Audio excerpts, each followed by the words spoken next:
සද්ධර්ම ශ්‍රවණාබිලාසී කාරුණික වාසනාවන්ත ගුණබර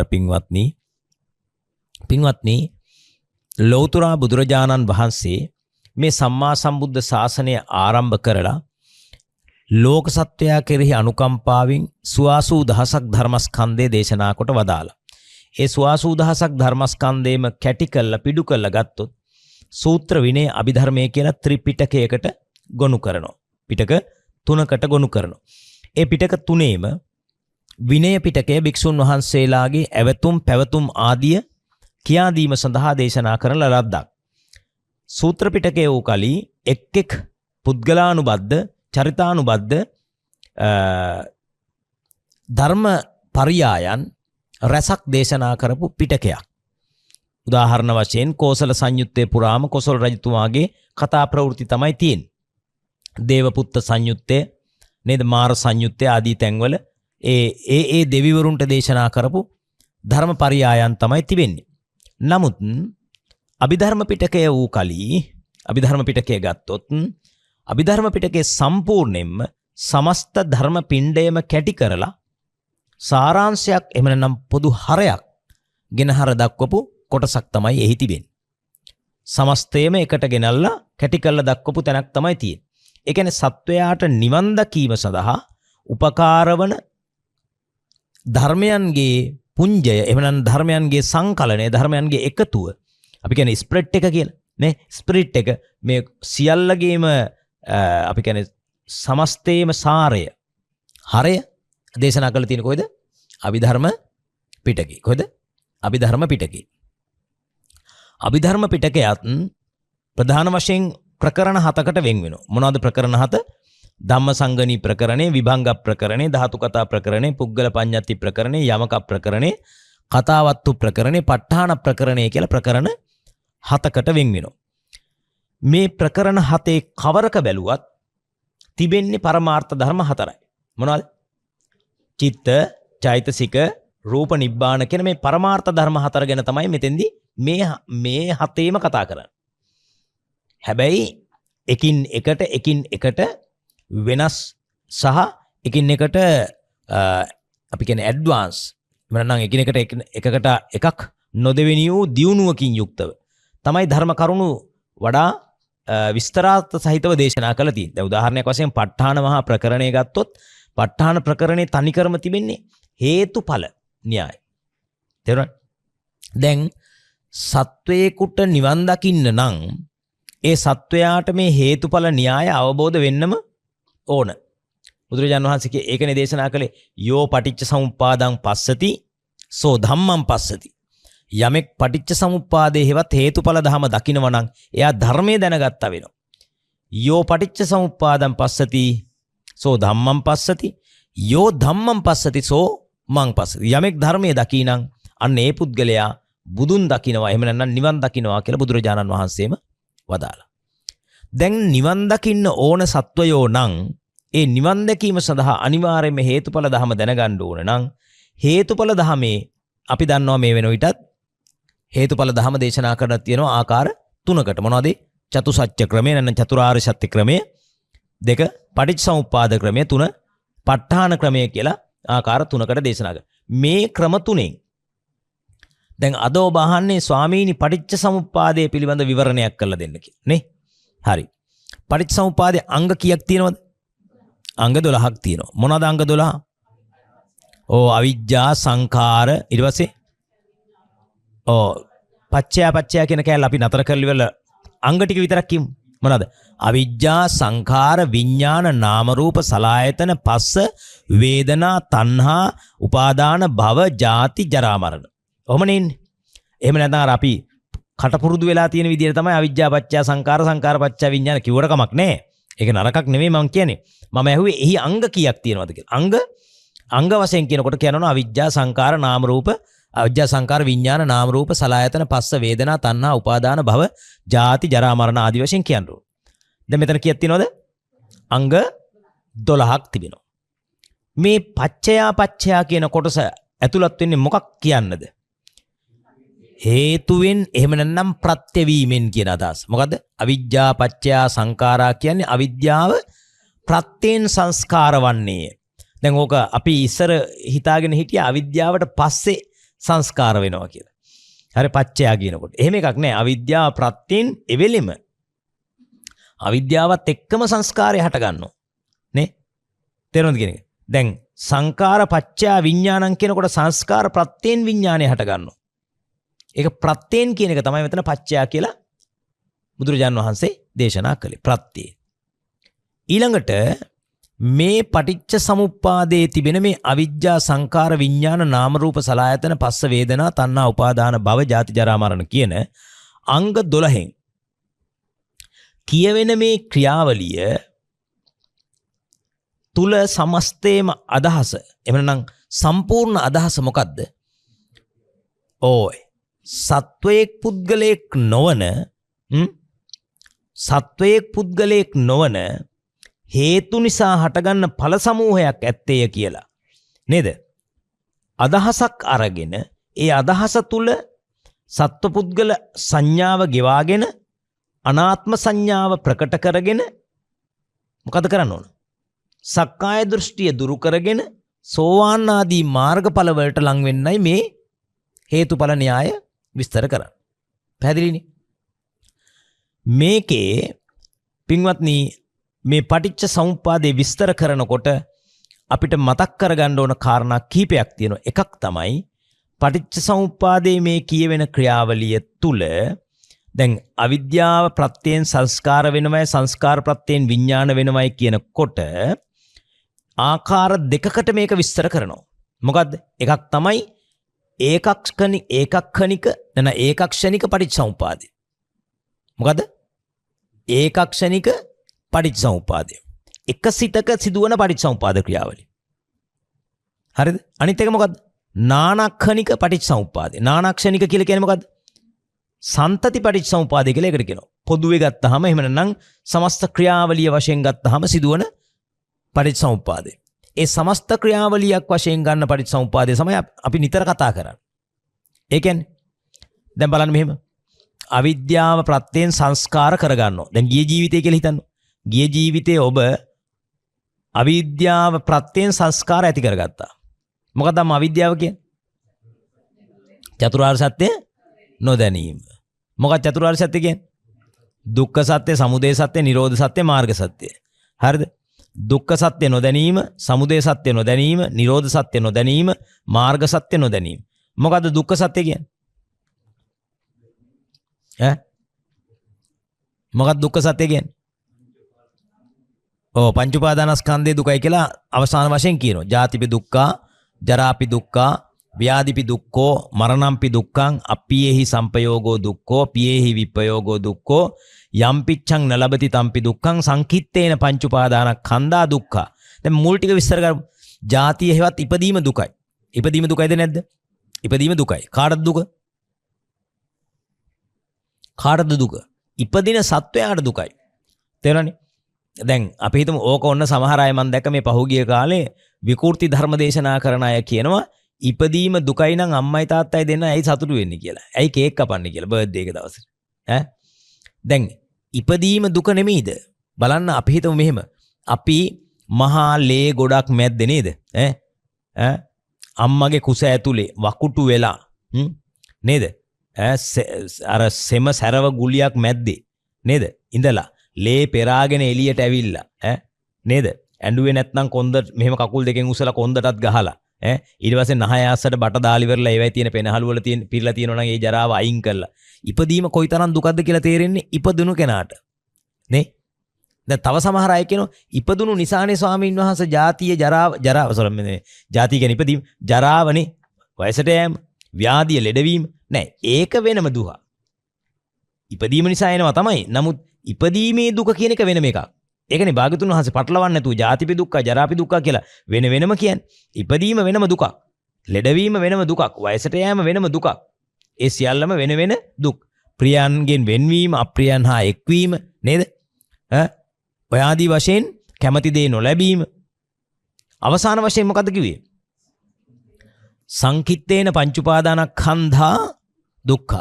පංච උපාදානස්කන්ධය කියන්නේ රූප, වේදනා, සංඥා, සංඛාර, විඥාන කියන ස්කන්ධ පහ යම් තැනක තිබෙනවාද? ඒ ස්කන්ධ පහ යම් තැනක තියෙනවාද? අන්න ඒවට කියනවා මොකක් කියලාද? පංච උපාදානස්කන්ධය. හැබැයි මතක තියාගන්න ඕන සමහර තැනක තියෙනවා ස්කන්ධ ටිකක්, ඒ ස්කන්ධ ටික උපාදානස්කන්ධ වෙන්නේ නැහැ. මොකද්ද වෙන්නේ නැති? ස්කන්ධ ටිකක් තියෙනවා ඒවා උපාදානස්කන්ධ වෙන්නේ නැහැ. මොනවද පුතා ස්කන්ධ වන උපාදානස්කන්ධ නොවන ඒවා? කෙරෝලේ පුතාගෙන් අහන්න. ස්කන්ධ වෙනවා හැබැයි උපාදානස්කන්ධ වෙන්නේ නැහැ. දැන් බලන්න මේ තරුණ වයසේ සමහර ළමයි ඉන්න ධර්මය දන්නේ නැහැ. එතකොට මොකද්ද වෙන්න ඕන? ඒගොල්ලෝ ඉන්නවා නාකි වෙනකන් වයසට යනකන් ධර්මය ඉගෙන ගන්න. දැන් තරුණ කාලේ ඉගෙන ගත්තා නම් මොකද වෙන්නේ? වයසට යනකොට ඒව හොඳට පිහිටට හිටිනවා. දැන් වයසට යනකොට ඉගෙන ගන්න ගියාම ඉගෙන ගන්න උවමනාව ඇති වෙනවා. ඇයි? දැන් තරුණ කාලේ මර බය දැනෙන්නේ නැහැ. තරුණ කාලේ විනෝද වෙනවා, ජොලි කරනවා, එහෙම ඉන්නවා. අර මරණ බය කියන එක දැනෙන්නේ. ඇත්තටම දැන් මේ මට වුණත් එහෙමයි. අවුරුදු 20 විතර ආයේ මේ ගස්ගල් පෙරලන්න පුළුවන් කාලේ මොකුත් ඒව හිතෙන්නේ නැහැ. දැන් සමහර තරුණ දරුවෝ ඉන්නවා අපිට වඩා හොඳට අපි ගිහි ජීවිතේ අපිට අවුරුදු 20 දැනුන්නේ නැහැ. හැබැයි තව සමහර තරුණ දරුවෝ ඉන්නවා අවුරුදු 20 දැනිලා ඒකේ කෙනකෙනාගේ පාරමිතා ශක්තිය ඉන්නේ. දැන් තව සමහර අය ඉන්නවා අවුරුදු 30 40 දැනෙන්නේ නැහැ. සමහර අයට දැනෙන්න පටන් ගන්න කීයද? අවුරුදු 50 60 එතකොට මොකද වෙන්නේ? එතකොට බණ කිව් උමනාව තියෙනවා නමුත් මතක හිටින්නේ නැහැ. හරි. දැන් මට කියන බලන්නකෝ. මේ පංච උපාදානස්කන්ධය සහ පංචස්කන්ධය කියන කතාවේදී පංචස්කන්ධ ස්කන්ධ පහක් තියෙන තැන් තියෙනවා. ස්කන්ධ තියෙන තැන් තියෙනවා. ඒවා උපාදානස්කන්ධ වෙන්නේ නැති ඒවා. ඒ තියෙන්නේ මතක තියාගන්න ස්කන්ධ පමණක් වන ඒවා තියෙන්නේ මාර්ගසිත 4යි ඵලසිත 4යි. ඒවයි තියෙන චෛතසික විතරයි. හොඳට මතක තියාගන්න ස්කන්ධ වේ ඒවා උපාදානස්කන්ධ නොවේ. ඇයි පුතා දැන් අත්තම්ම කොලේක ලියද්දි අම්මා කොලේක ලියද්දි මයි පුතා ලියන්නේ නැත්තේ මොකෝ? අපිට තව කල් තියෙනවා. හරිද? දැන් ඔයා හිතාගෙන ඉන්නේ අවුරුදු 60කදී මැරෙයි කියලානේ. හරිද? අවුරුදු 30කදී මැරුණොත් මොකෝ වෙන්නේ? මොකුත් නැතුව යන්න වෙන්නේ. ඒ කියන්නේ සිංහල බෞද්ධයෙක් වුණාට කතෝලිකයෙක් මුස්ලිම් වරයෙක් වශයෙන් මැරෙන්න වෙන්නේ. හොඳට මතක තියාගන්න තරුණ කාලේ ඔයගොල්ලෝ පටන් ගන්න. එහෙම නැත්නම් අපරාධයක් වෙන්නේ නේ තාත්තා. අපිට වෙච්ච දේ තමයි වෙන්නේ නේ. වයසට ගිහිල්ලා තමයි ධර්මය අල්ලන්න වෙන්නේ නේ. ඉතින් ඒ නිසා ඒක තරුණ කාලේම අල්ලගත්තා නම් ලොකු භාග්යක්. දැන් අපේ සමාජය හැදිලා තියෙන මතය මොකද්ද? බණ ඕන වෙන්නේ නිවන් දකින්න ඕන වෙන්නේ වයසට ගියාම කියලා. ඇයි? ඒකෙදි මහ කක්කුට්ටන්ගේ වැරදි ආදර්ශ. ඒසා පුංචි කාලේ ඉඳලම දැන් අපි බුරුමේ වගේ රටකට ගියොත්, තායිලන්තේ වගේ රටකට ගියොත්, ඒකේ පුංචි කාලේ ඉඳලම ළමයි මහාන වෙනවා. ඒ කියන්නේ ඒගොල්ලෝ ධර්මයට හරි ගරුත්වය. ලංකාවේ පුංචි කාලේ මහාන වෙන්නේ නැහැ. පුංචි කාලේ මහාන වුණොත් ඒක ඉවරයි. හරිද? පුංචි කාලේ මහාන වෙච්ච එක ලොකු වෙනකොට ඉවරටම ඉවරයි. ලංකාවේ එහෙමයි තමයි හැදිලා තියෙන්නේ. හරි? ඊළඟට ඒ මතයක් හදාගෙන තියෙනවා පුංචි කාලේ දහම ඕන්නේ නැහැ. එහෙම මතයක් හැදිලා තියෙනවා. ඒක හරි අවාසනාවක් අපේ මෙච්චර ධර්ම දීපේකේ. තේරෙනවනේ? ඒ කියන්නේ මම මහාන වෙන්න ගිහිල්ලා මං ඇත්තටම මගේ හිතේ තිබුණා මතයක් තිබුණා. මොකද්ද?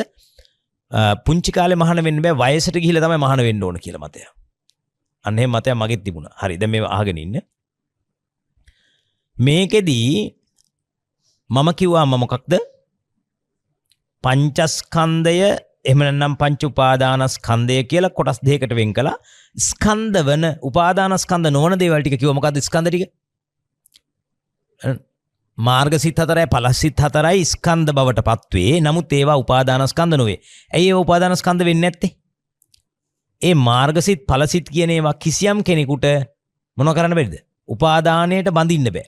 ඒ කියන්නේ කාම උපාදානෙන්, ditthi උපාදානෙන්, අත්තවාද උපාදානෙන්, සීලබ්බත උපාදානෙ කියන සතර උපාදානෙන් අරමුණු කරන්න බෑ.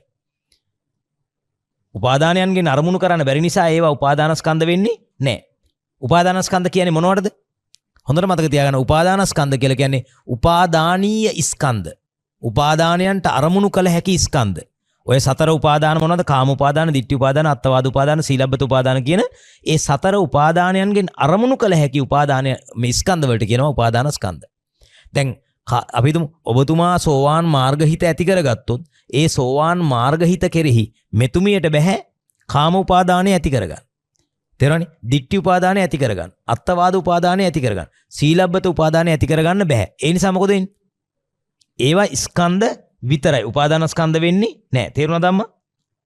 තේරුණාද නැද්ද? තේරුම් නැත්නම් අහන්න ඕන. ඒ හිනාවෙන් කියන්නේ තේරෙන්නේ නැහැ කියලා. දැන් මේ බලන්න. මම හොඳට කාරණාව කියලා දෙන්නම්. අපි හිතමු මෙහෙම. ඔන්න රහතන් වහන්සේ නමක් ඉන්නවා. රහතන් වහන්සේට ඇඟේ තියෙන මොනවද? රූප ටිකක් තියෙනවා. වේදනා, සංඥා, සංකාර, විඥාන ටිකක් තියෙනවා. ඒ රහතන් වහන්සේගේ තියෙන ස්කන්ධ ටික උපාදානස්කන්ධ වෙනවාද නැද්ද? උපාදානස්කන්ධ වෙන්නේ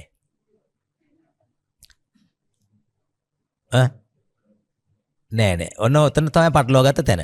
හරිද? ඔය බණවල කියලා තියෙන ගොඩක් කට්ටිය ওই විදියට. හරිද? මතක තියාගන්න. රහතන් වහන්සේට ඇඟේ තියෙන රූප ටික ගන්නවනේ. මේ රූප ටික බාහිර කෙනෙකුට උපාදානය කරගන්න හැකිද නොහැකිද?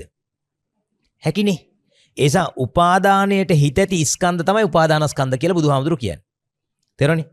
උපාදානයට හිත ඇති. දැන් අපි හිතමු මෙතන ඉන්නව රහතන් වහන්සේ කෙනෙක්, මෙතන ඉන්නව සාමාන්‍ය කෙනෙක්, පෘතජ්ජන කෙනෙක්. මේ පෘතජ්ජන කෙනා රහතන් වහන්සේ දිහා බලලා කාම උපාදානයක් ඇති කරගන්නවා. ඒ කියන්නේ කැමැත්තක් ඇති කරගන්නවා. එක්ක අකමැත්තක් ඇති කරගන්නවා. ඒ කියන්නේ දැන් අපි හිතමු තරුණ හාමුදුරුව කෙනෙක් හරි තරුණ ගිහි කෙනෙක් හරි රහත් වෙලා ඉන්නවා. තරුණියක් එනවා. මේ තරුණියට අර තරුණ හාමුදුරුව කෙරෙහි රාග හිතක් ඇති වෙන්න බැරිද? එතකොට ඒ මොකක් කෙරෙහිද ඇති උනේ? රහතන් වහන්සේ කියලා තිබිච්ච තැන තිබිච්ච පඨවි ආපෝ තේජෝ වායෝ වලින් හැදිච්ච රූප ගොඩට නේද? ඇයි ඔබට මතකද කච්චායන මහරහතන් වහන්සේ අර පැම්පහසු වෙන්න යන්න ලෑස්ති වෙලා ඉන්න වෙලාවේ සෝරෙය්‍ය සිටුවරයා උපාදානය ඇති කරගත්තා. කාම උපාදානය ඇති කරගත්තා. ඒතකොට රහතන් වහන්සේගේ ඇඟ කෙරෙහි නේද ඇති කරගත්තේ. ඒතකොට රහතන් වහන්සේගේ ඇඟේ තිබුණු රූප ටික රූප උපාදානස්කන්ධේ බවට පත් වුණා. එහෙනම් රහතන් වහන්සේට උපාදානස්කන්ධ තියෙනවද නැද්ද? තිබෙනවා. දැන් හරිනේ. ඇයි දැන් ඔබ අහලා තියෙනවා රහතන් වහන්සේගේ පිරිනිවන් පෑම් දෙකක් තියෙනවා. සෝපාදිශේෂ අනුපාදිශේෂ. සෝපාදිශේෂ කියන්නේ මොකද්ද? උපදිශේෂ. උපදි කියන්නේ උපාදානස්කන්ධ. තේරෙනවනේ? උපදි කියන්නේ එතන උපාදානස්කන්ධ. උපාදානස්කන්ධ ශේෂව තියෙද්දි කෙලස් ටික විතරක් පිරිනිවන් පානවා නම් ඒකට කියන මොකක් කියලාද? සෝපාදිශේෂ පරිනිර්වාණ. අනුපාදිශේෂ පරිනිර්වාණය කියන්නේ උන්වහන්සේගේ රූප උපාදානස්කන්ධේ වේදනා සංඥා සංකාර කියන උපාදානස්කන්ධ ඔක්කොම නැත්තටම නැති වෙලා එනවා. ඒ රහතන් වහන්සේ මිය යන වෙලාව. අන්න ඒකට අපි කිව්ව මොකද්ද? අනුපාදිශේෂ. ඒ කියන්නේ පරිනිර්වාණ ධාතුව කියලා කිව්වා. දැන් තේරුණාද? දැන් අපේ කට්ටිය ඔතන උපදි කියලා කියනවා කෙලෙස් වලට. ඔතන උපදි කියලා කියන්නේ කෙලෙස් වලට නෙමෙයි. මොකටද? උපදි කියන්නේ උපාදානස්කන්ධයන්ට. උපාදානස්කන්ධයන් ශේෂව තියෙද්දී රහතන් වහන්සේ ජීවතුන් අතර ඉඳිද්දී කෙලෙස් ටික විතරක් පිරිනිවන් පෑමට කියනවා මොකක් කියලාද? සෝපාදිශේෂ. ඊට පස්සේ රහතන් වහන්සේගේ ජීවිතේ නැතිවීමට කියනවා මොකද්ද? අනුපාදිශේෂ කියලා කියනවා. දැන් එහෙනම් රහතන් වහන්සේට උපාදානස්කන්ධ තියෙනවද නැද්ද? තිබෙනවා. එකම තියෙන අපිට පටලවල් තියෙන තැන මොකද්ද? රහතන් වහන්සේගේ හිත යමක් උපාදානය කරගන්නේ නැහැ. ඕක පටලුවා මොකද්ද? රහතන් වහන්සේට උපාදානස්කන්ධ නැහැ කියලා. පටලව ගන්න එපා එහෙනම්. දැන් තේරුණානේ? ඒක ක්ලියර් කරගෙන යන්න. හොඳයි.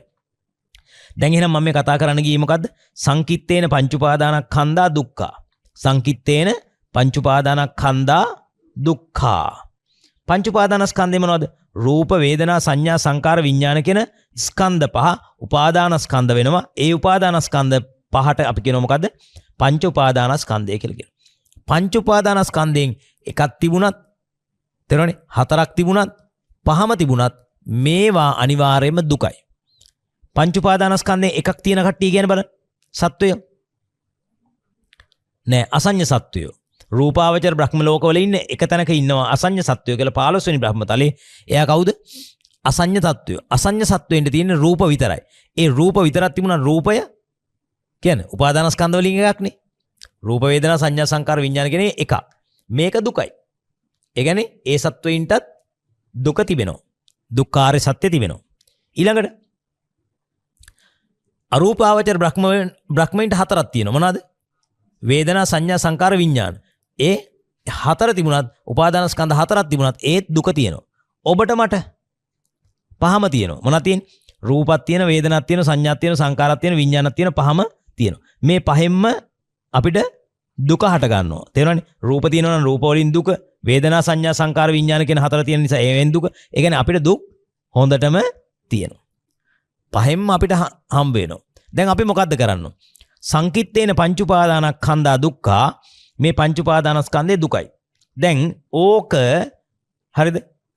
ඕක අවබෝධ කරගත්තොත් අපි කියන මොකද්ද? දුක්ඛාර සත්‍ය අවබෝධ කරගත්තා. දුක්ඛාර සත්‍ය අවබෝධ කරගත්තොත් අපි කියන මොකද්ද? අවිද්‍යාව විද්‍යාව බවට පත් වුණා. ඒ විද්‍යාව පත් වුණොත් මොකද වෙන්නේ? අවිජ්ජා පත්‍ය සංඛාරාණං අවිජ්ජායත්තේව අශේෂ විරාග නිරෝධෝ සංඛාර නිරෝධා. සංස්කාර නිරෝධ කරගත හැකි. දැන් එහෙනම් සංස්කාර නිරෝධ කරගන්න නම් අපි මොකද්ද කරන්න ඕන? අවිද්‍යාව දුරු කරගන්න ඕන. අවිද්‍යාව දුරු කරගන්න නම් පුතා මොකක්ද වෙන්නේ? මෙන්න මේ රූප වේදනා සංඥා සංකාර විඥාන කියන පහ තිබෙන තැනක ඒ පහ වරදවා ගත්ත එක නැති කරගන්න ඕන. මොකද්ද වරදවා අරගෙන තියෙන්නේ? අන්න හරි. පංච උපාදානස්කන්ධයක් තියෙන තැනක අපි ගන්නෙ මොකක් වශයෙන්ද? මමය, මගේ ආත්මය, සත්වයේක්ක, පුද්ගලයෙක්ක කියලා මොකද්ද මේ පංච උපාදානස්කන්ධය තියෙන තැනක ඒක වරදවා ගන්න. ඔන්න ඔකට කියන සක්කාය දිට්ඨිය. එතකොට බලන්න අවිජ්ජා පත්‍ය සංඛාරා. සංඛාර පත්‍ය විඥාන. ඔබ පෙර ජීවිතේ අවිද්‍යාව දුරු කරගත්තේ නැහැ. මම පෙර ජීවිතේ අවිද්‍යාව දුරු කරගත්තේ නැහැ. දුරු කරගත්තේ නැති නිසා මොකද්ද වෙන්නේ? සංස්කාර රැස් කරගත්තා. මොනවද රැස් කරන සංකාර? පුඤ්ඤාභි සංකාර, අපුඤ්ඤාභි සංකාර, ආනිඤ්ඤාභි සංකාර රැස් කරගත්තා. පුඤ්ඤාභි සංකාර කිව්වේ පිං. ඊට පස්සේ අපුඤ්ඤාභි සංකාර කිව්වේ පව් කරගත්තා. ඊට පස්සේ ආනිඤ්ඤාභි සංකාර කියන්නේ කිසියම් කෙනෙක් දැන් ඔබ මම ආනිඤ්ඤාභි සංකාර රැස් කළා නේ. අරූපාවචර ධාන වලට කියනවා ආනිඤ්ඤාභි. න ඉඤ්ඤ කියන්නේ වෙනස් කරන්න බෑ. ඒව ලබා ගත්තොත් ඒව බොහොම වෙනස් කරන්න හරි අමාරුයි. තේරෙනව නේද? අන්න එහෙනම් ඔබත් මමත් මේ පුඤ්ඤාභි සංකාර රැස් කරගෙන තිබෙනවා. අපුඤ්ඤාභි සංකාර රැස් කරගත්ත කට්ටිය කොහෙද පුතා උපදින්නේ? පව් කරගත්ත කට්ටිය කොහෙද උපදින්නේ? සතර අපායි. මොනවද? තිරිසං, പ്രേත, අසුර, නිරය. එහෙනම් ඔබයි මමයි ඒ තැනවල ඉපදුනේ නෑනේ. කොහෙද ඉපදුනේ? මනුස්ස ලෝකෙ ඉපදුනා. මනුස්ස ලෝකෙ ඉපදුනා නම් අපි මොනව කළාද? කුසල් කරලා තියෙනවා. ඒ කියන්නේ පුඤ්ඤාභි සංස්කාර රැස් කරලා තියෙනවා. මොනව නිසාද? අවිද්‍යාව නිසා. දැන් බලන්න අවිද්‍යාව දුරු කරගත්තේ නැති නිසා රැස් කරන්න පුළුවන් සංස්කාර කොටස් දෙකයි කොටස් තුනයි. පුඤ්ඤාභි සංකාර, අපුඤ්ඤාභි සංකාර, ආනඤ්ඤාභි සංකාර. ඔබයි මමයි ගිය ජීවිතේ කරලා තියෙන්නේ මොනවද? පුඤ්ඤාභි සංකාර. මොනවද රැස් කරලා තියෙන්නේ අම්මා? පුඤ්ඤාභි සංකාර. ඒ නිසා අපි ඉපදුනා කොහෙද? මනුස්ස ලෝකෙ ඉපදුනා. අන්න ඒකට කියන මොකද්ද? ප්‍රතිසන්දි විඥාන. මේ තියෙන විඥානය කියලා. එතකොට මේ අවිජ්ජා සංකාර දෙක අයිති උනේ මොන ජීවිතේද? අතීත ජීවිතේට, පෙර භවයට. දැන් වර්තමාන භවයේ මොනවද තියෙන්නේ? විඥාන තියෙනවා. විඥාන නාම රූප වෙනවා. නාම රූප වලින් සලආයතන හදනවා. සලආයතන වලින් පස්සේ හදනවා. පස්සෙන් වේදනාව හදනවා. වේදනාවෙන් තණ්හාව හදනවා. තණ්හාවෙන් උපාදානය වෙනවා. ඒ ටික මේ වර්තමාන භවයේ. ඊට පස්සේ මොකද වෙන්නේ? ඒ උපාදාන පත්‍ය භවය ඔන්න ඊළඟ භවය. ඊළඟ භවයේ තීරණය කරනවා. හරිනේ? ඊළඟ භවයේ තීරණ. භවපච්චා ජාති එසා මොකද වෙන්නේ? එහි උපදිනවා. ජාතිපච්චා ජරා මරණ ඒ ටික ඊළඟ භවයට. දැන් එහෙනම් මොකද වෙන්නේ? මේ කතා කරලා තියෙන්නේ නානාක්ෂණික පටිච්චසමුප්පාදය කියලා කියන්නේ සන්තති පටිච්චසමුප්පාදය කියලා මේකට කියනවා. ඒ මොකද්ද? ඒ ඇවිල්ලා භව තුනක් පෙන්වන අවස්ථාව. පෙර භවය, වර්තමාන භවය, අනාගත භවය කියලා භව තුනකට භව ත්‍රයකට මේක වෙන් කරන්න පුළුවන්කම තිබෙනවා. එතකොට දැන් මේක තුල මේ ඉගෙන ගන්න ක්‍රියාවලිය ඔබ දැන් විමසන්නේ ස්වාමීනි මේක ප ဋ ාහන ධර්මයේ සමග කොහොමද ගැලපෙන්නේ කියන එකනේ අහන්නේ. ප ဋ ාහන ධර්මයෙන් මේක කොහොමද බුදුරජාණන් වහන්සේ මේක විස්තර කරන්නේ කොහොමද? දවසක් මම ධර්මදේශනාවකට වැඩපු වෙලාවක එක්තරා තාත්තා කෙනෙක් අහනවා ওই ප්‍රශ්නේම මගෙන් මෙන්න මේ ක්‍රමයට. මොකද්ද? ස්වාමීනි අපි අහලා තියෙනවා චක්කුංච පටිච්ච රූපේච උප්පජ්ජති චක්කු විඥානං තින්නං සංගති පස්සෝ පස්සපච්චය වේදනා වේදනාපච්චය තණ්හා තණ්හාපච්චය උපාදාන උපාදානපච්චය භව ආදී වශයෙන් එහෙම දිගට යනවා නේද? එතකොට ස්වාමීනි මේක කොහොමද ප ဋ ාණයට ගැලපෙන්නේ කියලා මගෙන් අහුවා. හරිනේ? මෙන්න ඒකට උත්තරේ අහගන්න. දැන් අපි හිතන මොකද්ද? චක්කුංච පටිච්ච රූපේච. දැන් උදාහරණයක් වශයෙන් අපි මෙන්න මේ කොලේ අපිට පේනවා. මොකද්ද පේන්නේ? මේ කඩදාසිය අපිට පේනවා. දැන් මෙතන මොකද්ද? චක්කු. මෙතන තියෙන්නේ මොකද්ද? වර්ණ රූපය. වර්ණ රූපයට කියන රූප නේ. චක්කුංච පටිච්ච රූපේච. පටිච්ච කියන්නේ මොකද්ද? ප්‍රත්‍ය වීමෙන්, හේතු වීමෙන්. ඇසද රූපයද හේතුවෙන් උපදිනව කවුද? චක්කු විඥානය. චක්කු විඥානය කියන්නේ මොකද්ද? ඇසේ පහළවන සිත. මොකද අම්මා? ඇසේ පහළවන සිත. චක්කු විඥානය කියලා කියනවා. හරිද? දෙවනි පේලියේ දෙවනි අම්මට නිදිමත වෙලා. හොඳට අහගෙන ඉන්න ඕනේ. හරි. ඇසද රූපයද හේතුවෙන් මොකද්ද උපදින්නේ? චක්කු විඥානය උපදිනවා. හරියට මෙහෙමයි. තාත්තාද අම්මාද හේතුවෙන් කවුද උපදින්නේ? දරුවා උපදිනවා. අන්න ඒ වගේ කියලා හිතා ගන්න. මේවා අමාරු නෑ. දැන් අමාරුයි කියලා හිතපු ගමන් තමයි නිදිමත වෙන්නේ. මේවත් එක කතා කරනකොට නේ දැන් බලන්න මේ ඉස්සරහින් ඉන්න අම්ම කොයිතරම් ප්‍රබෝධයෙන් ඉන්නවද කියලා වයස ගියා නේ. එහෙම ප්‍රබෝධයෙන් ධර්මය ඉගෙන ගන්න ඕන. ඒ අයට ඊළඟ ජීවිතේදී වුණත් අම්ම පුදුම ධර්මඥානයක් දිනු වෙනවා. ඔය කම්මැලි කමට අලස කමට හිටියොත් මොකද වෙන්නේ? ඊළඟ ජීවිතේ බෞද්ධයෙක් වෙන්නවත් බැරි වෙයි. මේක හරි භයානක තැනක් ඈ. අපි හිතුවේ නැති වුණාට හරිම භයානක තැනක්. දැන් අර අපි දැන් බණ අහන්න 10ක් ආවොත් එහෙම ඒ 10 දෙනා ඇතුළ ප්‍රබෝධවත් අය ගොඩක් ඉන්නවා. ඒ අතරතුර මොකද වෙන්නේ? කම්මැලි අය ඉන්නවා, අවධානය වෙනස් වෙච්ච අය ඉන්නවනේ. මට හරිම කනගාටුවක් ඇති වෙනවා. ඒ නිසා තමයි මගේ බණේදී මම නිදා ගන්න දෙන්නේ නැතුව අර පුතා කියන්න මේ අම්මා කියන්න කියන්නේ. ඇයි මම දන්නවා මේ අවධානය වෙනස් වෙලා ඉන්න අයට කොහෙද උපදින්න වෙන්නේ කියලා. ඒක හරි භයානක අඩියක්. අපිට දැන් තේරෙන්නේ. ඇයි අපි දැන් මිනිස්සුෝනේ. අපි හිතන් ඉන්නවා අයියෝ ඔව් ඇහුවත් එකයි නැතත් එකයි අපිට කිසි ප්‍රශ්නයක් නැහැ නේ කියලා. හැබැයි ඊළඟ ජීවිතේ ඊළඟ ජීවිතේ ඔයා මිනිස්සෙක් වුණත් ඔයා ඉපදුනේ මිත්‍යා දෘෂ්ටික ගෙදරක නම් ඔයාට එතකොට මොකද වෙන්නේ? හරක් මරන්න ඌර මරන්න කිසි ප්‍රශ්නයක් නැහැ. කුකුළු මරනකොට කිසි අවුලක් නැහැ. ඇයි දෘෂ්ටිය වැරදි. හැබැයි කර්මය වරදිනවා. ඔව් අවිද්‍යාව පත්‍ය සංකාර. අවිද්‍යාව ප්‍රත්‍ය මොකද එන්නේ? අපුඤ්ඤාවි සංකාර කරන්නේ. ගිහිල්ලා නිරේ උපදින්න වෙයි සමාජයට. ඊළඟ ජීවිතේ මිනිස්සෙක් වෙයි මේ බණක් අහන්න ආපු නිසා. හැබැයි ඊළඟ ජීවිතේ පොඩ්ඩක් chance එකක් හම්බ වෙන්නේ. ඒ නිසා හොඳට මේ ධර්මයටම ලැබි වෙන්න. විශේෂයෙන්ම මේ බණ අහන තරුණ දරුවෝ හැම කෙනෙකුටම මම මතක් කරන්නේ ඔබ දැන් ඔය විදියට හිටිය ඇති. දැන් සැබෑ බෞද්ධයෙක් වෙන්න. නිකම් බෞද්ධ නෙමෙයි, ලේබල් බෞද්ධ නෙමෙයි, නාමික බෞද්ධ නෙමෙයි. සැබෑ බෞද්ධයෙක් වෙන්න. නේද? ඒකට දැන් ඔබට කාලය ඇති. ඔබට වෙන මොනවද කරන්න තියෙන්නේ? ඔබ ඉගෙන ගන්නවා, රස්සා කරනවා, ඔක්කොම කරනවා, දොස්තරලා වෙනවා, ඉංජිනේරු වෙනවා, ඔක්කොම කරලා මැරලා ගෙදර බල්ලෙක් වෙනවා.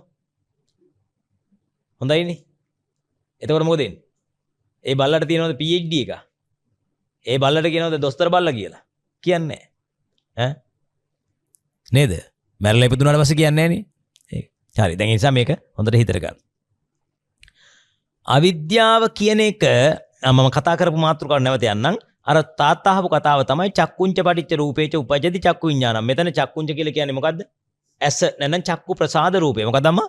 චක්කු ප්‍රසාද රූපේ. ඔක හොඳට ගන්න. මෙතන චක්කු කියලා කිව්වට නිකන් ගෙඩි පිටින්ම ඇහැ නෙමෙයි. මේක ඇතුලේ තියෙන මොකද්ද? ප්‍රසාද රූප ටිකක් තියෙනවා. ප්‍රසාද රූප කියලා කියන්නේ මොකද්ද? දැන් අපි කණ්ණාඩියක් ඉස්සරහට ගියාට පස්සේ කණ්ණාඩියේ ඉස්සරහ අපේ රූපේ පේනවනේ. ඒකේ තියෙන ප්‍රසාදේ නන උපය නිසානේ පේන්නේ. අන්න ඒ වගේ තමයි මේ ඇහැ ඇතුලේ තියෙන උපය දනවන රූප ගොඩක් තියෙනවා. ඒකට කියන චක්කු ප්‍රසාද රූප කියලා කියනවා. පෙනීමේ ශක්තිය නෙමෙයි අපච්චි. පෙනීමේ ශක්තිය ගෙන දෙන රූප ටික මෙතන. පෙනීමේ ශක්තිය කියන්නේ ශක්තියක්නේ. මෙතන තියෙන රූප ටිකක් තියෙනවා. පෙනීමේ ශක්තිය ඇති කරන සිතට තමයි චක්කු විඥානය කියලා කියන්නේ. මෙතන තියෙන චක්කු ප්‍රසාද රූප ටිකක් ඔපයක්. හරි. ඊළඟට දැන් උදාහරණයක් වශයෙන් කණ්ණාඩිය කියන්නේ රූප ටිකක්නේ. ආලෝකය කියන්නේ ශක්තියක්නේ. එළියෙන් තියෙන රූපය කියන්නේ රූපයක්නේ. මේ රූප ටික අර ආලෝකය නිසානේ පෙනීම ලක් වෙන්නේ. අන්න ඒ වගේ. හරි. එතකොට මෙතන රූප ටිකක් තියෙනවා. ඒකට කියන චක්කු ප්‍රසාද රූප. එළියෙන් ටිකක් තියෙනවා. මොකද්ද? වර්ණ රූපේ. මෙන්න මේක වර්ණ රූපේ. මේ වර්ණ රූපේ දිහා බලලා චක්කු විඥානයක් උපදින්න. හරිද? මේ වර්ණ රූපේ අම්මා නම් මේක හිතන්න. මෙයා අම්මා. එළියෙන් ඉන්න කෙනා අම්මා. මෙයා තාත්තා. මේ දෙදෙනාගේ එකතුවෙන් හැදෙන කවුද? චක්කු විඥානය කියන බබා. දැන් ඔතෙන්දී සාමාන්‍ය පටිච්චසමුප්පාදයේදී කියන්නේ මොකද්ද? පටිච්චසමුප්පාදයේදී කියන්නේ අම්මා ඈත තාත්තා ඈත දරුවෙක් උපදී. එච්චරයි. හැබැයි ප ဋ ාණ ක්‍රමයේදී බුදුරජාණන් වහන්සේ කියනවා මොකද්ද? අම්මාගෙන් ලැබෙන ප්‍රයෝජනේ මොකද්ද? තාත්තාගෙන් ලැබෙන ප්‍රයෝජනේ මොකද්ද? නැත්නම් ඉටුවන රාජකාරිය මොකද්ද? හරි. මට කියන්න බලන්න ඕගොල්ලෝ සාමාන්‍ය දැනුම දන්න නිසා දරුවෙක් ඉපදීමේදී අම්මාගෙන් ලැබෙන රාජකාරිය මොකද්ද? අම්මගෙන් කුස ලැබෙනවා. හරියටම හරි. හරි. තේරෙනවනේ? දරුවෝ ලැබිච්ච අම්මලා වශයෙන් ටක් ගාලා උත්තර දුන්නා මේ අම්මා හරි හොඳයි. හරිද මොකද්ද? අම්මගෙන් තමයි කුස ලැබෙන්නේ. අම්මගෙන් තමයි කිරි ලැබෙන්නේ. නේ? නේද? ඒ සියල්ල. තාත්තගෙන් ලැබෙන ප්‍රයෝජනේ මොකද්ද? තාත්තාගේ මූල ජන්මාණුවක් ලැබෙන ශුක්‍රාණුව කියලා. ඒක ලැබෙනවා. දෙවෙනි එක කන්න බොන්න ටික ගෙනල්ලා හම්බ කරලා දෙන්නේ තාත්තා. එහෙනම් මේ දේවල් ටික දෙපැත්තෙන් ලැබෙන රාජකාරී දෙකක් නේද? දෙපැත්තෙන් ඉටුවන කාර්යයන් දෙකක් නේද?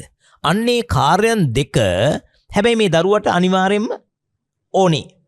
අම්මගෙන් ලැබෙන කාර්ය තාත්තගෙන් කරෙන්නේ නැති වෙන්න පුළුවන්. හැබැයි තාත්තගෙන් කරන කාර්යයක් දරුවගේ ඉපදීමට ඕන වෙනවා. එහෙම නැතුව උපදින්න බෑ.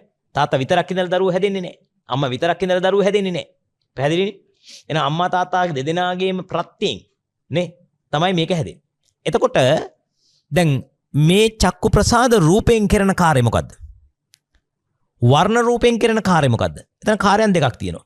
ඔබ බලන්න ආරම්මන ප්‍රත්‍ය අරගෙන බලන්න. මම මේ කියන කතාව තියෙනවා. ආරම්මන ප්‍රත්‍ය. මොකද්ද?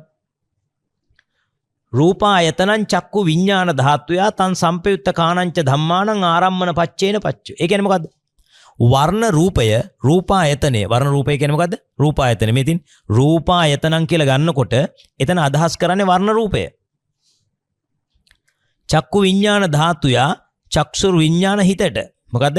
චක්කු විඥාන හිතට. රූපායතනං චක්කු විඥාන ධාතුයා තං සම්පයුත්ත කාණංච ධම්මානං ආරම්මන පච්චේන පච්චයෝ. එතෙන්දි බලන්න මෙන්න මෙතන තියෙනවා පින්වත්නි මේ රූපායතනය කියන්නේ වර්ණ රූපය. තේරෙන්නේ? චක්කු විඥාන ධාතුයා කියලා කිව්වේ මොකටද? චක්කු විඥාන ධාතුයා කියන එකෙන් අදහස් කරන්නේ චක්කු විඥාන හිතට. ඒ වගේම තන් සම්පයුත්ත කාණංච ධම්මානං කියලා කියන්නේ චක්කු විඥාන හිතත් සමග තිබෙන චෛතසික 7ට. චෛතසික 7ක් තියෙනවා. ඒකට කියනවා සබ්බචිත්ත සාධාරණ චෛතසික 7. මොනවද? පස්සය, වේදනාව, සංඥාව, චේතනාව, ඒකාග්‍රතාවය, ජීවිතේන්ද්‍රිය, මානසිකාරය කියනා වූ චෛතසික 7. මෙන්න මේ චෛතසික 7ටත් චක්කු විඥානය කියන හිතටත් මේ වර්ණ රූපේ නැන රූපායතනය ආරම්මන ප්‍රත්‍යයෙන් උදව් කරනවා. එහෙනම් බලන්න. මං ඉස්සෙල්ලා කිව්වා මොකද්ද? අම්මාගෙන් ඉටුවන කාර්යය තමයි දරුවට මොකද්ද? කිරි දීම. මව් කුස දීම. හරිනේ? මව් කුසේ ඉඩ දීම. දැන් දෙවෙනි කාරණාව. මේ වර්ණ රූපයෙන් චක්කු විඥානයේ ඉපදවීමට ඉටුවන කාර්යය මොකද්ද? ආරම්මන ප්‍රත්‍ය. මොකද්ද? ආරම්මන ප්‍රත්‍ය. අරමුණු වෙනවා. වර්ණ රූපය අරමුණු වෙච්ච නිසා තමයි චක්කු විඥානය උපදින්නේ. හරි. දැන් හැමෝම මන් දිහා බලන්න. හැමෝටම මාව පේනවනේ. මෙතන තිබිට කෝප්පේ පෙනුණාද? කෝප්පේ මෙච්චර වෙලා පෙනුන්නේ නැහැ. හේතුව මොකද්ද? කෝප්පේ නොතිබුණාද? නැහැ. කෝප්පේ තිබුණා. පෙනුන්නේ නැත්තේ ඇයි? අරමුණු උනේ නැහැ. එහෙනම් ආරම්මන ප්‍රත්‍යයෙන් ප්‍රත්‍ය වුණාට පස්සේ තමයි චක්කු විඥානේ උපදින්නේ. ඒ අරබය චක්කු විඥානේ උපදින්නේ. පැහැදිලිද කතාව? හරි. ඊළඟ කාරණේ. දැන් තාත්තා මෙයා කවුද? චක්කු ප්‍රසාද රූපේ. චක්කු ප්‍රසාද රූපේ ඩියුටිය මොකද්ද? චක්කු ප්‍රසාද රූපේ තමයි යාම මොකද්ද කරන්නේ? නිස්සය ප්‍රත්‍ය ලබා දෙන්නේ. බලන්න නිස්සය ප්‍රත්‍ය. නිස්සය ප්‍රත්‍ය පෙළ ගන්න. නිස්සය ප්‍රත්‍ය තියෙන මොකද්ද? චක්කායතනං චක්කු විඥාන ධාතුයා තං සම්පයුත්ත කාණංච ධම්මානං නිස්සය පච්චේන පච්චයෝ. තියෙනව නේද? තියෙනවනේ. චක්කායතනං චක්කු විඥාන ධාතුයා තං සම්පයුත්ත කාණංච ධම්මානං නිස්සය පච්චේන පච්චයෝ. දැන් ඔබතුමිය කියන බලන්න මම වාඩි වෙලා ඉන්නේ මේ පුටුවේනේ. මේ පුටුවෙන් මට සිද්ධ වෙන ඩියුටිය මොකද්ද? මේ පුටුවෙන් මට ලැබෙන ප්‍රයෝජනෙ මොකද්ද? ස්වාමින් වහන්සේව දරාගෙන ඉන්නවා. ස්වාමින් වහන්සේලා නිස්සරය වෙනවා. මොකද්ද? නිස්සරය වෙනවා. පුටුව අපි කියන්නේ පුටුව ආශ්‍රය කරගෙන මම ඉන්නවා. නේ? භූමිය ආශ්‍රය කොටගෙන ගොඩනැගිල්ල හදලා තියෙනවා. අන්න ඒකේ මොකද? ආශ්‍රය නිස්සරය ඇසුරු නිසුරු කියලා අපි කියන්නේ. එහෙනම් මෙයා නිසුරු කරගෙන නිස්සරය කරගෙන තමයි මම ඉන්නේ. එහෙනම් එයා මොකද වෙන්නේ? පුටුව මට නිස්සරය ප්‍රත්‍යයෙන් උදව් වෙනවා. ඒ වගේ තමයි චක්කු විඥානයේ උපදින භූමිය කවුද? චක්කු විඥානයේ උපදින භූමිය කවුද? චක්කු ප්‍රසාද රූපේ. ඒකට කියව චක්කායතනය. දැන් අපි තුමු ඔබතුමියගේ S2 කොහොම තියෙනවා. මොකක් හරි කර්මයකින් ඔක ඇහැ ඇතුලේ තියෙන ප්‍රසාද ටික පිච්චෙනවා. දැන් වර්ණ රූපෙත් තියෙනවා. ආලෝකෙත් තියෙනවා. ඇහත් තියෙනවා. හැබැයි ප්‍රශ්නේ තියෙන්නේ චක්කු ප්‍රසාද රූප නැත්නම් වෙන්නේ නැහැ. අර චක්කුපාල මහරහතන් වහන්සේට මොකද උනේ? ඇහැ ඇතුලේ පීඩණය වැඩි වෙලා මතකද? චක්කු ප්‍රසාද රූප ටික පිච්චුණා. එතකොට උප්පත්ති ජනක කර්මයෙන් ලැබුණා. හැබැයි පසුව උපඝාතක කර්මයකින් උපපීඩක කර්මයකින් සම්පූර්ණ නැති වෙලා ගියා. අන්ධ වෙලා ගියා. දැන් තේරුණා? එහෙනම් චක්කු ප්‍රසාද රූපය කියන එක මේක මේ චක්කු ප්‍රසාද දැන් gediya හැටි ඉන්න පුළුවන්. මස්ස හැටි ඉන්න පුළුවන්. හැබැයි ප්‍රසාද රූප ටික නැති වුණොත් මොකද වෙන්නේ? පෙනීම නැති වෙනවා. එහෙනම් තාත්තා වශයෙන් අපි ගත්තේ මොකද්ද? චක්කු ප්‍රසාද රූප. අම්මා වශයෙන් ගත්තේ එළියෙන් තිබිච්ච වර්ණ රූප. අම්මගෙන් ඉටුවන කාර්යය මොකද්ද? ආරම්මන ප්‍රත්‍යයෙන් උදව් වුණා. තාත්තගෙන් ඊට වෙන ප්‍රත්‍ය මොකද්ද? නිස්සය ප්‍රත්‍යයෙන් උදව් වුණා. දැන් බලන්න එතකොට ඔබට තේරෙනවද? පටිච්ච සමුප්පාදේ නිකම්ම කියන අම්මයි තාත්තයි දරුවෙක් හදයි. එච්චරයි. ප ဋ ාණේදී කියන මොකද්ද? අම්මා කිරිදීමෙන් දරුවා හදයි. අම්මා කුස ලබා දීමෙන් දරුවා හදයි. තාත්තා කන්න දීමෙන් දරුවා හදයි. තාත්තා ඇඳුම් දීමෙන් දරුවන් පෝෂණය කරයි. එතකොට ඒගොල්ලන්ගේ රාජකාරියත් එක්ක කියනකොට නේද අපිට හොඳටම තේරෙන්නේ තාත්තා කවුද අම්මා කවුද කියලා. දැන් අපිට කවදාවත් හිතෙනවද මේ තාත්තට බඩක් තිබුණා තාත්තගේ බඩේ තමයි දරුවා හැදුනේ කියලා එහෙම එකක් හිතෙන්නේ නැහැ නේ. ඇයි ඒ? අපි දන්නවා ඒක කීයටවත් වෙන්න බෑ. මොකද අම්මා ගැන කියවෙනකොට තමයි ඒ ටික කියවෙන්නේ, ඒ ඩියුටිය කියවෙන්නේ. දැන් තේරෙනවද? ඒ වගේ තමයි චක්කු ප්‍රසාද රූපයෙන් ඉටු වෙන ඩියුටිය, රාජකාරිය හරියටම කියනවා නිස්සය ප්‍රත්‍ය. තව ඔයගොල්ලෝ බලන්න ඉන්ද්‍රිය ප්‍රත්‍ය බලන්න. චක්කායතනං චක්කු විඥාන ධාතුයා තං සම්පයුත්ත කාණංච ධම්මාණං ඉන්ද්‍රිය පච්චේන පච්චයෝ. මොකද්ද ඉන්ද්‍රිය කියන්නේ? ඉන්ද්‍රිය කියන්නේ මොකද්ද? අර පිටිපස්ස වේලී ඉන්න මහත්මිය කියන ඉන්ද්‍රිය කියන්නේ කාටද?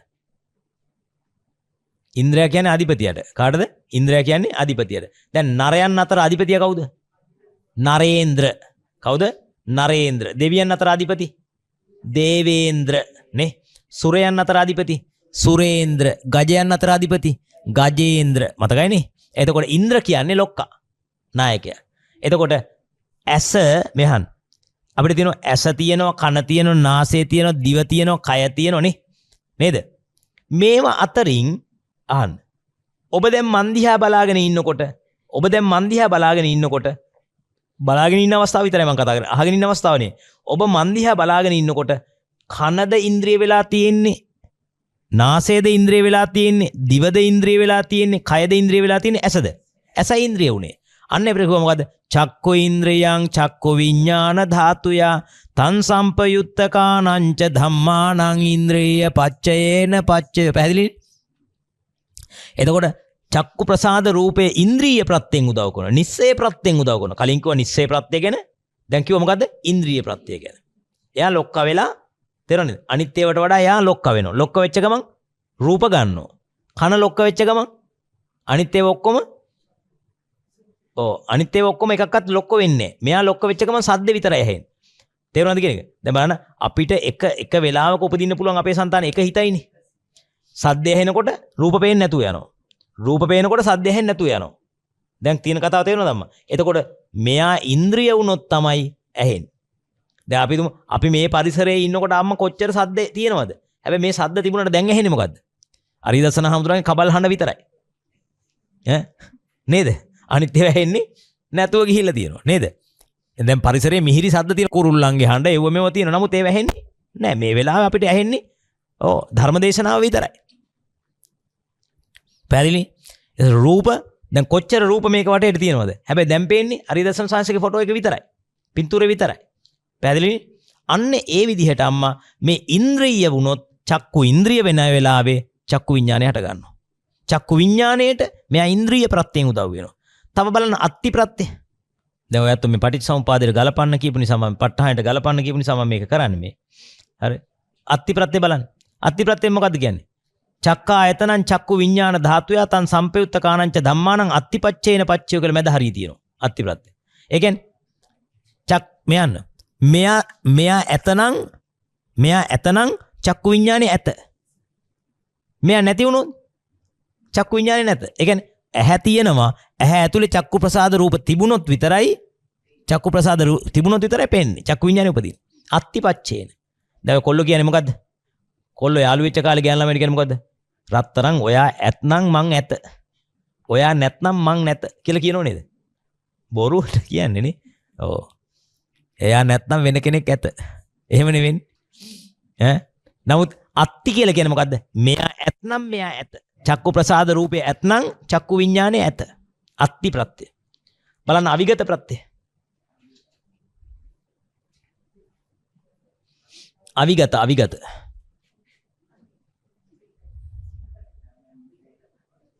අන්තිම එක අම්මා 24. ඒක කියන්නේ මොකද්ද? ඒ චක්කායතනං චක්කු විඥාන ධාතුයා තං සම්පයුත්ත කාණංච ධම්මානං අවිගත පච්චේන පච්ච. අවිගත කියන්නේ මොකද්ද අම්මා? දැන් අත්ති කිව්වේ ඇතිනම්. අවිගත කියන්නේ මොකද්ද? විගත කියන්නේ වෙන් වී ගොස්. අවිගත කියන්නේ වෙන් වී නොගොස්. ඒ කියන්නේ වෙන් වී නොගොස් නම් තාම පණ ඇත. හැබැයි මේක කතා දෙකක්. ඉස්සෙල්ලා කිව්වේ අත්ති කිව්වේ ඇත. දැන් වෙන් වී ගොස් නැත. ඒත් ඇත තමයි. දැන් තේරුම මොකද්ද? මිය ගොස් නැත. බලන්න භාගතුන් වහන්සේගේ මේ වචන හොඳට තේරුම් ගන්න. මොකද්ද? ඉස්සෙල්ලා කිව්වේ අත්ති කිව්වේ ඇත. මේක වෙන් වී ගොස් නැත. වෙන් වී ගොස් නම් විගත. වෙන් වී ගොස් නැත්නම් අවිගත. අවිගත කියලා කියන්නේ දැන් ඇත කියලා කියන අපච්චි මේ වෙලාවේ තියෙනවා. අවිගත කියලා කියන්නේ මැරිලා නැහැ. මැරිලා නැහැ කියන්නේ ඒ තියෙනවා තමයි. නමුත් ඒකේ වෙනස් අර්ථ දෙකක් තියෙනවා. මොකද්ද? ඉස්සෙල්ලා එක අත්ති කියන්නේ ඇත. මේක නැති වී නැත. නැති වී නැත. මැරී නැත. මැරුණා නම් කොහොමත් ඒ කියන්නේ චක්කු ප්‍රසාද රූප මැරුණා නම් චක්කු විඥාන උපදින්නේ පේන්නේ නැහැ. මැරී නැත. මිය ගොස් නැත. මිය ගොස් නැති නිසා තාම චක්කු විඥාන උපදී. බලන්න කොච්චර ප්‍රත්‍ය ටිකකින් උදව් වෙනවද නේ? ඒ කියන්නේ තාත්තගේ ඩියුටි ගොඩක් තියෙනවා. මොනවාද? කන්න ගෙනත් දෙනවා, ඇඳුම් ගෙනත් දෙනවා, ආදරය දෙනවා, ආරක්ෂාව දෙනවා, ගෙවල් හදලා දෙනවා, නේ? ඉන්න තැනක් හදලා දෙනවා. නේද? ඉස්කෝලේ එක්ක කරන් යනවා. මෙන්න මේ වගේ රාජකාරී කීපයක් දෙනවා. ඒ වගේ මේකේ නිස්සය ප්‍රත්‍යෙන් උදව් කරනවා, අත්ති ප්‍රත්‍යෙන් උදව් කරනවා, ඉන්ද්‍රිය ප්‍රත්‍යෙන් උදව් කරනවා, අවිගත ප්‍රත්‍යෙන් උදව් කරනවා. ප්‍රත්‍ය ගොඩකින් බබාට උදව් කරනවා. හරිනේ? හැබැයි පටිච්චසමුප්පාදේ තිබුණේ මොකද්ද? චක්කුංච පටිච්ච රූපේච උපජ්ජති චක්කු විඥාන. කෙටියෙන් කිව්ව තාත්තා අම්මා එකතු වෙලා බබෙක් හදයි. එච්චරයි. හැබැයි ඒක ඇතුළට ගිහිල්ලා බලන ටික විස්තර කරන්නේ කොහෙද? ප ဋ ාණ මහා ප්‍රකරණය. ඒක ලස්සනයි. ඒක පැහැදිලි. ඒක ඉගෙන ගන්න ලේසි. තේරෙනවනේ? ඉතින් අපිට ඕන මොකකින් හරි නිවන් දකින්න නම්, ඒ කියන්නේ මොකකින් හරි කියන්නේ වැරදි ක්‍රමයකින් නෙමෙයි. පහසු ක්‍රමයකින් නිවන් දකින්න නම් වඩාම පහසු ක්‍රමය තමයි මොකද්ද? මේ ප ဋ ාණ මහා ප්‍රකරණය අධ්‍යයනය කිරීම. ඒ කියන්නේ පටිච්චසමුප්පාදයෙන් බෑ කියලා නෙමෙයි මේ කියන්නේ. පටිච්චසමුප්පාදයෙන් පුළුවන්. නමුත් ඒක වඩාම ප්‍රකට වෙන ක්‍රමය තමයි ප ဋ ාණ ක්‍රමය කියලා කියන්නේ. ඉතින් ඒකෙන් මම ඔය වත්තන්ට පැහැදිලි කළේ මේ ටිකට පැහැදිලි කළේ මොකද්ද? තාම ඔබට පැහැදිලි කළේ මේ චක්කුංච පටිච්ච රූපේච උපජ්ජති චක්කු විඥානං කියන කාරණාව විතරයි පැහැදිලි කළේ. ඔය පටිච්චසමුප්පාද එක චූටි කෑල්ලක්. ඒ චූටි කෑල්ලට ප ဋ ාණය කොහොමද ගැලපෙන්නේ කියන කාරණාව තමයි ඔය විස්තර කරේ. ඊළඟට අවිජ්ජා පත්‍ය සංඛාරා කියන අපි තැනට මුලට ගියොත් එහෙම පටිච්චසමුප්පාදයේ අර අංග 12ට නැවත ගියොත් ඒකේ අවිජ්ජාව කියන එක ගමු. අවිද්‍යාව කියන තැනට යමු. මේ අවිද්‍යාව කියන එකේ ඔබට මම මුලින්ම කියලා දුන්නා. අවිද්‍යාව එන්න අවිජ්ජා කියලා කිව්වහම චතුරාර්ය සත්‍ය නොදැනීම, එහෙම නැත්නම් පංච උපාදානස්කන්ධේ චතුරාර්ය සත්‍ය දුක්ඛ සත්‍ය එකක් ගත්තා. ඒකේ පංච උපාදානස්කන්ධය කියලා ගත්තා. පංච උපාදානස්කන්ධය මමය, මාගේ, මගේ ආත්මය, සත්වයක පුද්ගලයක කියලා ගන්නවා. මොකද්ද දකින්නේ නැත්තේ? ඇත්ත දකින්නේ නැහැ. මොකද්ද ඇත්ත? ඇත්ත තමයි තියෙන්නේ පංච උපාදානස්කන්ධය. තියෙන්නේ මොකද්ද? පංච උපාදානස්කන්ධය. දැන් මම උදාහරණ කතාවක් කියන්නම් ඔයාලට. අපි හිතමු ඔබ ගෙදර ගිහිල්ලා ටීවී එකේ බලනවා, ප්‍රඥා රූප වාහිනිය බලනවා. ඒ බලනකොට ඔබට පේනවා ස්වාමීන් වහන්සේ ප ဋ ාණ ධර්ම දේශනාවක් කරනවා. ඒ දකින්නකොටම ඔබට ඇති වෙන්නේ මොකද්ද? මේ ඉන්නේ අපේ ස්වාමීන් වහන්සේ කියන සංඥාව ඇති වෙනවා. හරි? තව ඊට වඩා හොඳ උදාහරණයක් ගන්නම්. අපි හිතමු ඔබගේ ගෙදර එල්ලලා තියෙන බිත්තියේ ඔබේ මැරිච්ච සැමියාගේ බිරිඳගේ පින්තූරයක්. මැරිච්ච ඥාතියගේ පින්තූරයක්. ඒක දකින්නකොටම ඔබට මොකද ඇති වෙන්නේ? දුකක් ඇති වෙනවා. සමහර අය අවුරුදු ගාණක් ගිහිල්ලත් ෆොටෝ එක දිහා බල කඳුළු හෙලන අය ඉන්නවද නැද්ද? ඉන්නවා. අවුරුදු ගාණක් මිනිහා මැරිලා අවුරුදු ගාණක්. හැබැයි මොකද වෙන්නේ? අවුරුදු ගානකට පස්සේ වුණත් ඒ පින්තූරේ දිහා බලාගෙන අඬන උපාසක අම්මලා නැද්ද? උපාසක අම්මලා තියෙනවා, අපච්චිලා තියෙනවා. ඇයි? දැන් ඔබ නිකමට හිතන්න ඔබට කඩදාසි මිටියකුයි තින්ත කුප්පියකුයි දුන්නොත් ඒ කඩදාසි මිටියයි තින්ත ටිකයි තියා බලාගෙන අඬන්න පුළුවන්ද ඔයාලට? එහෙම ඇඬුවොත් ඔයාලට මොකද්ද කියන්නේ? පිස්සු. මොකද කියන්නේ? පිස්සු. ඕකම නෙමෙයිද ඔයාගේ පින්තූරේ වෙලා තියෙන්නේ? ඔයාගේ පින්තූරේ, ඔයාගේ ගෙදර තියෙන පින්තූරේ තියෙන්නේ තෝකම නෙමෙයිද? කඩදාසියක තින්ත ටිකක් ගාලා. අර තින්ත ටික කුප්පියක තිබිලා, කඩදාසි ටික වෙනම තිබිලා, ඔය දෙකට ඇඬුවා නම් පිස්සුයි කියලා කියනවා. ඔය දෙක එකට ගාලා තියෙද්දි ඇඬුවොත් පිස්සු නෑ. පිස්සු නෑ නෙමෙයි පිස්සු. තේරුණානේ? එතකොට හැබැයි අපි අදක්ෂයි තාම බුද්ධ ශ්‍රාවකයෝ වෙලා සැබෑ බුද්ධ ශ්‍රාවකයෙක් වෙන්න අදක්ෂයි. ඔබ බලන්නකෝ සාමාන්‍යයෙන් ඔබේ ගමේ ගොඩේ මලගයක් වුණන් පස්සේ අපි මලගෙදරට යන්නෙම විශේෂයෙන්ම උපාසකම්මලා මලගෙදරට යන්නෙම මොකක් බලාගෙන? අඬනව බලන්න. අඬනව බලන්න යන්නේ. හැබැයි හරි බෞද්ධයෝ අපිනේ. හරි බෞද්ධයෝ අපිනේ. මලගෙදර ඒ ගෑනු කෙනා ඇඬුවේ නැති වුණොත් එහෙම මොකද වෙන්නේ? පදයකුත් හදනවා. ඕකිට බං වෙන එකෙක් ඉන්නවද කොහෙද? ඔය කිසි දුකක් නැහනේ. මම කියන්නේ බණ අහලා hina වෙලා ගිහිල්ලා ආයි ඒක කරනවා එහෙම නෙමෙයි. සියලු දෙනා මේ බණ අහනේ අය සම්පූර්ණයෙන්ම ඒ කියන්නේ අපච්චි අපි මෙච්චර කාලයක් බණ අහලා තියෙන චර්යාවන් වෙනස් වුණේ නැත්තම් මොකටද මේ බණ කියලා? මොකටද බණ අහලා? හරි මේකේ අදවත් මේ කතාව හිතන්න. මං කියන්න ඔබ ඔබේ ගෙදරින් පටන් ගන්න. ඔබේ ස්වාමි පුරුෂයා මැරුණාට පස්සේ මල ගෙදර මිනි පෙට්ටිය තියදී එක කඳුලක් හෙලන්න නැතුව වාඩි වෙලා මිනි පෙට්ටිය ළඟින් භාවනා කරන්න පටන් ගන්න. මේක පටන් ගන්න. අපේ පරම්පරාවෙන් අපි පටන් ගමු. නැත්නම් අත්තම්මා තමන්ගේ සීයා මැරුණාට පස්සේ මේ අවුරුදු 60යි 70යි 80යි 90යි අත්තම්මටත් 80යි 90 සීයා මැරිලා 80 සීයා 80 ආච්චි අඬනවා 180ට. එතකොට ඒක බලන් ඉන්න අවුරුදු 8 පොඩි එකා 10 පොඩි එකා ඒක හිතනවා මොකද්ද? අපේ අත්තම්ම ඇඬුවා නම් මාත් අපේ අම්මා මැරිච්ච වෙලාවට අඬන්න ඕන. අපේ තාත්තා මැරිච්ච වෙලාවට අඬන්න ඕන. මගේ ස්වාමි පුරුෂයා මැරිච්ච කවදා හරි දවසක මැරිච්ච දවසට අඬන්න ඕන.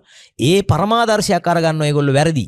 එසක් කරුණා කළා ඔබ නිවැරදි සමාජයක් බිහි කළා මරණයටපත් වෙන ඔබ ආච්චි කෙනෙක් නම් ඔබ සීයා කෙනෙක් නම් ඔබ තාත්තා කෙනෙක් නම් අම්මා කෙනෙක් නම් දරුවෝ අපාගත වෙන විදියට කටයුතු කරන්න එපා. මේ පටිච්චසමුප්පාද ක්‍රියාවලිය මේක අපි තේරුම් අරගමු. මේකේ හේතුඵල ධමයක් බව තේරුම් ගමු. එහෙනම් ඔබ ගෙදරදී තමන්ගේ මලගයක් වුණොත් එතෙන්දී අඬන්න නැතුව මොකද්ද කරන්න ඕන? විදර්ශනා කරන්න. තේරුණානේ? දැන් ඔබ අම්මා ස්වාමි පුරුෂයා නැත්නම් මගේ මිනිහා කීකේ හිටපු තැන දැන් මේ මල කඳේ තියෙන්නේ මොකක්ද? ඒක ස්කන්ධයයි තියෙන්නේ. හරියටම හරි. ස්කන්ධ එකයි තියෙන්නේ මොනවද? රූප ස්කන්ධය පමණයි තියෙන්නේ. නේ වේදනා සංඥා සංකාර විඥාන කියන නාමස්කන්ධ හතරම නිරුද්ධ වෙලා ගිහිල්ලා තියෙන්නේ. අපි එතකොට සත්වයේ පුද්ගලයෙක් කියලා ගන්නව නම් තේරෙනවනේ? සත්වයේ පුද්ගලයෙක් කියලා ගන්නව නම් ඔබට පුළුවන්කම තියෙනවා ගෙදර පුටුව බදාගෙන තනන්න මගේ මිනිහා කියලා. ඇයි? පුටුවේ තියෙන්නේ රූප ටිකක් විතරයි. තේරෙනවනේ? කොස් ගහක් බදාගෙන අඬන්න පුළුවන්කම තියෙනවා අයියෝ මගේ ස්වාමි පුරුෂයා කියලා. එච්චරම මෝඩ නම් තේරෙනවනේ? කොස් ගස් බදාගෙන අඬන්න ඕන. තේක ගස් බදාගෙන අඬන්න ඕන. පුටු බදාගෙන පෙරලෙන්න ඕන. ඒ නිසා ඒ මුග්ධ බව ඒ මෝඩකම ගෙවෙන්න ඔබ මතක තියාගන්න. ඔබ ඇත්ත ඇති හැටියට දැකලා මූණ දෙන්න පුරුදු වෙන්න. එහෙනම් ඔබ අර gedara ගහලා තියෙන පින්තූරය දකින්න එතෙන්ට ගිහිල්ලා දකින්න මොකද්ද? ඔබට මතක් වෙයි. මේ මගේ අම්මා, මේ මගේ ස්වාමි පුරුෂයා කියලා මතක් වෙයි. ඒ මතක් වීම බොරුව බව දකින්න. දැන් හරි මතක් වෙනවා. ඒක තමයි අපේ සිතේ ස්වභාවය. මේක දැකපු ගමන්ම මතක් වෙනවා. ටීවී එක බලනකොටම මතක් වෙනවා අපේ ස්වාමීන් වහන්සේ ඉන්නවා. අන්න පට්ටානි හාමුදුරුවෝ ඉන්නවා කියලා මතක් වෙයි. ඒ මතක් වුණාට ඒක තමයි හිතේ ස්වභාවය. ඒක තමයි හැටි. හැබැයි මොකද්ද කරන්නේ? බොරුව පෙනිලා ඇත්ත පෙන්වන්න. බොරුව තමයි පෙනෙන්නේ. හැබැයි ඇත්ත හිතට කියලා දෙන්න. හිතට ඇත්ත කියලා දෙනකොට අපච්චි මොකද ටික කාලයක් යනකොට ඒක පුරුදු වෙනවා. අන්න ඒ සඳහා මේ ධර්ම දේශනාව පාදක කරගන්න ඕන. එහෙනම් දැන් මොකද්ද කරන්නේ? අර වර්ණ රූපයක් ලෙස දැකලා ඒ වර්ණ රූපය මේ චක්කු විඥානයේ උපද්දවපු බව දැකලා වර්ණ රූපයේ අරිය දසන හාමුදුරුවෝ නෙමෙයි, සත්වයක් නෙමෙයි, පුද්ගලයෙක් නෙමෙයි, මගේ මැරිච්ච ස්වාමි පුරුෂයා නෙමෙයි. මෙතන තියෙන වර්ණ රූපයක්. මේක හැදිලා තියෙන්නේ පඨවි ආපෝ තේජෝ වායෝ මත තමයි මේක ගාලා තියෙන්නේ. නේද? ඒකේ රූප පරමාර්ථ ධර්ම තියෙන්නේ. මේවා හැදිලා තියෙන්නේ මොනවයින්ද? මේවා හැදිලා තියෙන්නේ මේ රූප කියන ඒවා හැදිලා තියෙන්නේ අවිද්‍යාව, කර්ම, තණ්හා, ආහාර ආදී ප්‍රත්‍යයන්ගෙන් නේද? මේ ප්‍රත්‍යයන්ගෙන් හැදිච්ච දේවල් ඊළඟට මේ පැත්තේ මේ වර්ණ රූපේ ආරම්මන ප්‍රත්‍යයෙන් උදව් වෙලා තමයි චක්කු විඥානය හැදුනේ. චක්කු විඥානය කියන්නේ මම නෙමෙයි, මගේ නෙමෙයි, මගේ ආත්මය නෙමෙයි, මම දැක්කා කියලා ගන්න එක වැරදි. අන්න එහෙම මේ පරමාර්ථ ධර්මයටම මේ හේතුඵල න්‍යායයටම හිත තියලා ඔබ අධ්‍යයනය කළොත් මැරෙන්නට කලින් ඔබ හොඳ තැනකට උත්පත්තිය ලබන්න සුදුසුකම් ලබාගෙන මැරෙන්න. ඊළඟ කාරණාව මම ඔබට පැහැදිලිව මතක් කරන්නම්. අනෙකුත් ආගම් සියල්ලගම අනිකුත් ලෝකේ පවතින සියලුම ආගම්වල තියෙන ලොකුම වැරද්ද තමයි මෙන්න මේ හේතුඵල න්‍යායක් ඒකේ නෑ. ඒක කියන්නේ මොකද්ද? මේ මගේ දරුවා මේ සියලු දෙනා බිහි වුණේ දෙවියන් වහන්සේගේ කැමැත්ත මතයි කියලා. හැබැයි ඔබත් මමත් බුද්ධ ශ්‍රාවකයෝ. හැබැයි බුද්ධ ශ්‍රාවකයෝ. ඔය බාගෙඩ බුද්ධ ශ්‍රාවකයෝ නෙමෙයි. සැබෑ බුද්ධ ශ්‍රාවකයෝ නම් පිළිගන්නවා. මොකද්ද? මේක මමත් නෙමෙයි. දෙවියන් වහන්සේ මවපු හේකුත් නෙමෙයි. වෙන කාගේවත් මැවීමකුත් නෙමෙයි. මේක හේතු සකස් වුණාම හැදිච්ච ඵල සමූහයක්. හේතු සමූහයක ඵල සමූහයක් මිසක සත්වයේ පුද්ගලයෙක් නෙමෙයි කියලා. හැබැයි අහන්න. ඕක හිතට පෙන්නන තාක්කල් හිත පිළිගන්නේ මම කියලා. ඕක හිතට පෙන්නන්න නැතුව ඉන්න තාක්කල් හිත පිළිගන්නේ මම කියලා. එහෙනම් දැන් මොකද්ද කරන්න ඕන? ඔබගේ සිත නිතරම මම කියලා පෙන්නනවා. දැන් මොකද්ද කරන්න ඕන? ඔබ අවිද්‍යාව දුරු වෙන විදියට විද්‍යාව පහළ වෙන විදියට මොකද්ද කරන්න ඕන පුතා? බලන්න ඕන. බලනකොට මේ සංස්කාර රැස් වෙන එක අඩු වෙනවා. සංස්කාර රැස් වෙන එක අඩු වෙනකොට මොකද වෙන්නේ අපච්චි? ප්‍රතිසන්දි විඥානයකට යන්න තියෙන අවස්ථාව නැති වෙනවා. ඉතින් මේ ජීවිතේදී සමස්තයම සංස්කාර ටික දුරු කරගත්තොත් විඥානයකට යන්නෙම නැහැ. එතකොට මොකද නැවත උපදින්නෙම නැහැ. ඒ කියන්නේ රහත් වුණොත්. හැබැයි ඊට මෙහා පැත්තේ සෝවාන් වුණොත් 7යි උපදින්නේ. සකදාගාමි වුණොත් කියන්නේ සකින් ආගාමි එක සැරයක් කාම ලෝකෙට එනවා. හැබැයි මතක තියාගන්න ඕනේ මේ කාම ලෝකයට සාපේක්ෂව තමයි කියන්නේ. සෝවාන් වුණොත් ආත්ම භාව 7ක් කාම ලෝකයට එනවා. රූපාරූප ලෝකවල ඊට වඩා ඉන්න පුළුවන්. පැහැදිලිද? කාම ලෝකය ගැන තමයි කියන්නේ ආත්ම භාව 7යි. සකදාගාමි වුණොත් කාම ලෝකෙට එක වතාවක් එනවා. රූපාරූප ලෝකවල ඕන තරම් ඉන්න පුළුවන්. අනාගාමි වුණොත් කාම ලෝකයට එන්නේ නැහැ. හැබැයි රූප ලෝකේ ඉන්නවා. න ආගාමි කාම ලෝකයට එන්නේ නැහැ.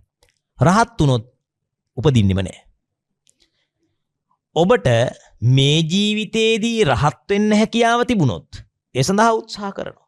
හැබැයි ඒකට කරගන්න බැරි වුණා කියලා මේකේ ඵලයක් නැත්තේ නැහැ. ඉතින් මේ ජීවිතේ කරගන්න බැරි වුණොත් අපච්චි ඊළඟ ජීවිතේ කවදා හෝ සංසාර ගමනට මේක උපනිශ්‍රය වෙනවාමයි. හැබැයි මතක තියාගන්න අද ඔබ හිටවපු බීජය තමයි එදාටත් පැලවෙලා ඵල දරන්නේ. හරිනේ?